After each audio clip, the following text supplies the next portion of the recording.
en el patio de atrás. Bienvenido. Apaga la luz, sube el volumen y acompáñame a escuchar lo que ocurrió. Mira, te lo juro, no es la primera vez que me meto en un sitio así. La chatarra no se recoge sola y las facturas no se pagan con aire. Este parque llevaba años abandonado, un gigante de óxido y silencio. El lugar perfecto para un chatarrero como yo, buscando el cobre, el hierro, lo que sea que valga la pena antes de que la demolición se lleve todo. Miguel, mi socio, siempre se quejaba de que íbamos a terminar con una multa o algo peor, pero el hambre aprieta. Aquel día, la luz era gris, de esas que no sabes si va a llover o si el sol se olvidó de salir. El aire olía a moho y a metal viejo, un olor que ya tengo pegado a la nariz. Habíamos estado marcando vagones de la montaña rusa, los más grandes, los que prometían más kilos. Uno en particular, un vagón de color azul descolorido, lo habíamos dejado en una esquina, casi bajo una estructura de soporte derrumbada. Le había hecho una marca con tiza, una X grande y fea, para que Miguel lo viera bien al día siguiente. No había forma de confundirlo. Pero cuando volví, la X seguía ahí, sí. Pero el vagón no. Se había movido. No mucho, unos 2 metros, pero lo suficiente para que no estuviera en el mismo sitio. Y no solo eso. Había unas marcas frescas en el suelo, como si lo hubieran arrastrado. Marcas profundas, de metal contra el cemento y la tierra húmeda. Miguel, que estaba a unos metros desmontando un panel de control viejo, solo se rió. Dijo que me estaba volviendo loco, que seguro lo había movido yo y se me había olvidado. O que el viento. ¿El viento? ¿Un vagón de 2 toneladas? Se encogió de hombros y siguió con lo suyo. Yo sabía que no era el viento. No me había olvidado. Soy bueno para recordar dónde dejo las cosas, especialmente si es un vagón de ese tamaño. Me acerqué, la tiza aún visible, un insulto a mi memoria. Las marcas de arrastre eran inconfundibles. Iban desde el punto donde lo habíamos dejado hasta donde estaba ahora. Era como si alguien o algo lo hubiera empujado. Pero allí no había nadie más. El parque estaba desierto, el silencio solo roto por el chirrido ocasional de Miguel forzando un tornillo. Intenté buscar una explicación. Tal vez se deslizó por una pendiente mínima, pensé, pero el suelo era casi plano. O quizás un animal grande, un jabalí, quién sabe. Pero un jabalí no mueve una mole de metal así. Me agaché, pasé la mano por el óxido de la rueda, por la base del vagón, y entonces lo sentí. Un zumbido, muy bajo, casi imperceptible, como una vibración que venía de dentro del metal. Al principio pensé que era la resonancia del viento en las estructuras, o mi propia imaginación cansada de tanto cargar. Pero no, era más directo, como si el vagón mismo estuviera activo. Acerqué la oreja. El zumbido era constante, una nota grave que me hacía cosquillas en los tímpanos. Miguel me llamó desde lejos con voz impaciente. ¿Vas a trabajar o vas a hablar con los vagones, viejo? Me levanté, sacudiéndome la tierra de las rodillas. No le dije nada del zumbido. Sabía que se reiría otra vez, o peor, que se enfadaría por mi pérdida de tiempo. Pero la sensación se quedó conmigo. Ese vagón, de alguna manera, estaba vivo. El zumbido no se iba. Incluso cuando me alejé para ayudar a Miguel con un panel, sentía una especie de eco en mis manos, una resonancia fantasma. No podía concentrarme. La imagen del vagón desplazado, las marcas en el suelo, y ahora esa vibración me carcomían. Volví al vagón. Miguel me miró con fastidio, pero yo lo ignoré. Tenía que comprobarlo. Me arrodillé de nuevo, esta vez con más determinación. Puse la palma de mi mano directamente sobre el metal oxidado de la estructura lateral del vagón. Y ahí estaba. No era solo una vibración, era calor. Un calor suave, pero innegable, que se filtraba a través de la capa de óxido y la mugre. El día era frío, la temperatura ambiente no pasaba de los 10 grados. Todo el metal a mi alrededor, las vigas, los rieles, el resto de los vagones, estaban gélidos al tacto. Pero este vagón, este específico vagón azul descolorido, irradiaba una calidez anómala. Era como si un motor invisible estuviera funcionando en su interior. o como si hubiera estado expuesto al sol durante horas, cosa que era imposible bajo ese cielo plomizo y la densa sombra de las estructuras. Retiré la mano de golpe, como si me hubiera quemado. Me sentía estúpido, buscando explicaciones donde no las había, pero al mismo tiempo, la evidencia era física, real. El metal no debería estar caliente. No así. No en este lugar. No en este momento. El olor a óxido se mezclaba con algo más, algo metálico y dulzón que no lograba identificar del todo. Mi pulso se aceleró. Esto no era normal. Y lo sabía. El calor me dejó inquieto. No podía dejarlo pasar. Era una sensación que me quemaba por dentro, una pregunta sin respuesta que se repetía en mi cabeza. Me obligué a respirar hondo, a buscar una explicación lógica, quizás un nido de animales dentro generando calor. Pero un nido no haría vibrar el metal. O tal vez, pensé con una risa nerviosa, había sido un vagón de comida con un sistema de calefacción defectuoso. Tonterías. Me puse de pie, decidí examinar el interior del vagón. La puerta estaba atascada, como todas las demás, pero la forcé con la barra de hierro que siempre llevo. El chirrido del metal al ceder fue horrible, un lamento de óxido. Dentro, la oscuridad era casi total. Saqué mi linterna. El interior estaba tan deteriorado como el exterior. Asientos rotos, polvo, telarañas. Pero en uno de los asientos, en la parte trasera, vi algo. Una mancha. No era óxido. Era de un color rojo oscuro, casi negro, con bordes secos y agrietados. Me acerqué, la luz de la linterna temblaba en mi mano. Era sangre, seca, vieja, pero inconfundiblemente sangre. El olor metálico y dulzón que había percibido fuera, aquí dentro era más fuerte, mezclado con un hedor rancio, como a carne podrida y hierro. No era la sangre de un animal pequeño, no. La mancha era grande, empapada en la tela raída del asiento y extendiéndose por el metal de abajo. Era como si alguien hubiera estado sentado allí, sangrando, y luego, ¿qué? ¿Se lo habían llevado? ¿Había desaparecido? Un escalofrío me recorrió la espalda. La imagen de un pasajero, atrapado en este vagón, sangrando, se me clavó en la mente. Esto ya no era un simple robo de chatarra. Esto era otra cosa, algo oscuro, algo prohibido. La sangre, el calor, el zumbido, todo se unía en una sinfonía macabra. Salí del vagón con un nudo en el estómago. La sangre me había dejado helado a pesar del calor del metal. Ya no había forma de racionalizarlo. Esto no era un parque abandonado cualquiera. Había algo mal aquí, algo profundamente perturbador. Miguel me llamó de nuevo, su voz áspera por la distancia. «Tenemos que irnos, ya es tarde». Pero yo no podía moverme. Mis ojos estaban fijos en el vagón, en la mancha oscura que sabía que estaba dentro. Mientras lo miraba, un pequeño chirrido metálico, diferente al que había hecho la puerta, me hizo saltar.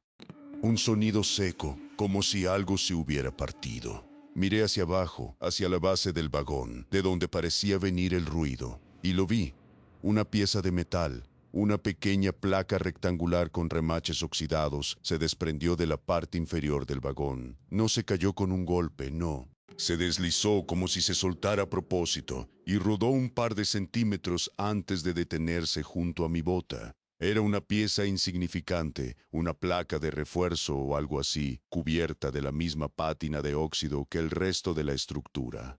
Pero la forma en que se había desprendido no fue por la gravedad, ni por el viento, ni por mi intervención. Fue como si el vagón la hubiera soltado, como si hubiera decidido dejarla ir. Me agaché lentamente, mi corazón golpeando contra mis costillas. La recogí, estaba helada, a diferencia del vagón. Pesaba poco, pero en mi mano parecía tener una extraña densidad.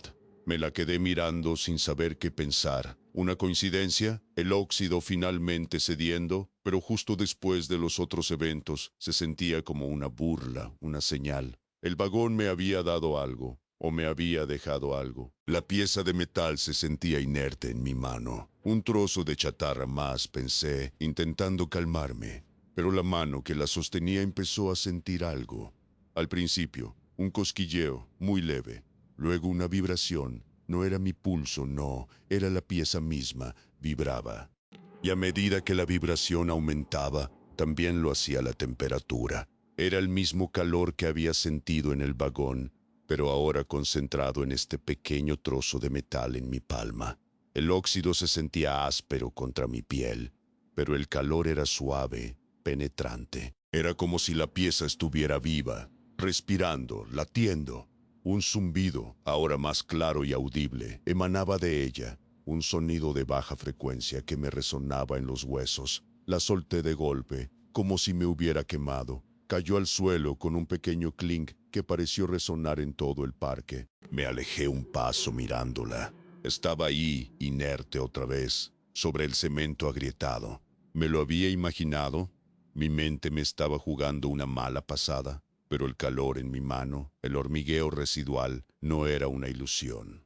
Me agaché de nuevo, con el miedo retorciéndome el estómago. La recogí con cautela, usando el borde de mi manga. Y en cuanto mis dedos la tocaron, la vibración y el calor regresaron, instantáneos, innegables. Esta vez no la solté, la apreté, sintiendo cómo su vida se manifestaba en mi mano.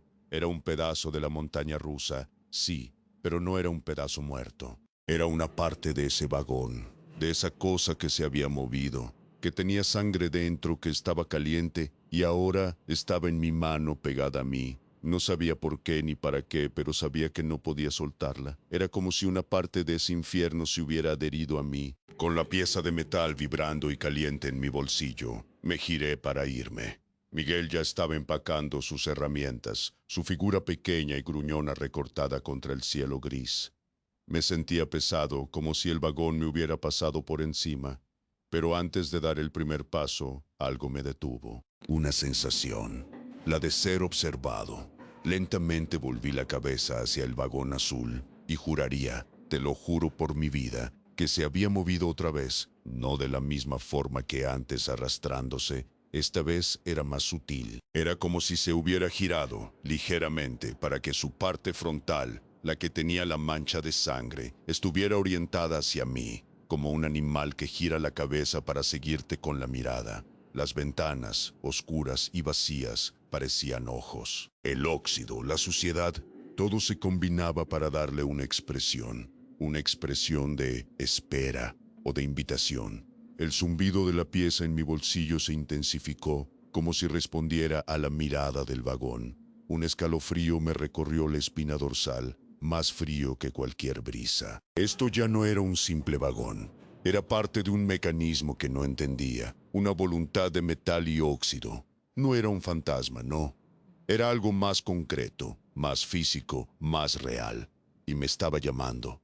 Entendí que tenía que salir de allí, rápido. No me importaba el resto de la chatarra, ni las ganancias perdidas. Solo quería alejarme de ese lugar, de ese vagón que no devolvía a sus pasajeros, de ese metal que no estaba muerto.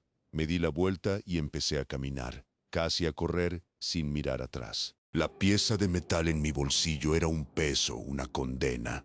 Sentía su calor a través de la tela, un recordatorio constante de lo que dejaba atrás y de lo que quizás me llevaba conmigo. Llegué a donde estaba Miguel, jadeando. Él me miró con el ceño fruncido. ¿Qué te pasa? ¿Viste un fantasma? Su tono era de burla, pero también de preocupación. Le dije que me sentía mal, que me dolía la cabeza. No podía contarle lo del vagón, lo del calor, la sangre, la pieza. Sabía que no me creería. Sabía que pensaría que me había vuelto loco por el sol o por el hambre, o que estaba alucinando. «Estás pálido como la cera», dijo, y me tendió una botella de agua. La bebí a grandes tragos, intentando calmar el temblor de mis manos. La pieza de metal en mi bolsillo seguía vibrando, un pulso silencioso contra mi muslo. Me quemaba. Miguel notó mi nerviosismo. «No estarás escondiendo algo, ¿verdad? ¿Algún cobre que no me has dicho?» Su voz era suspicaz, y yo me sentí peor. La desconfianza era un veneno. Le aseguré que no, que solo quería irme. Cargamos las últimas herramientas en la camioneta. El silencio entre nosotros era denso, pesado. En el camino de regreso, la pieza de metal no dejó de vibrar. Era un zumbido constante, una presencia palpable. Intenté ignorarla. enfocarme en la carretera, en la voz de Miguel quejándose de la poca chatarra que habíamos sacado. Pero el calor y la vibración eran insistentes. En un semáforo saqué la pieza de mi bolsillo. Miguel la vio. ¿Qué es eso? ¿Una chatarra cualquiera? ¿Por qué la guardas? Intenté explicarle que se había desprendido sola, que la había recogido, y ¿ahora coleccionas basura? Se burló. Le sentí la irritación en la voz. Tírala por la ventana y ya.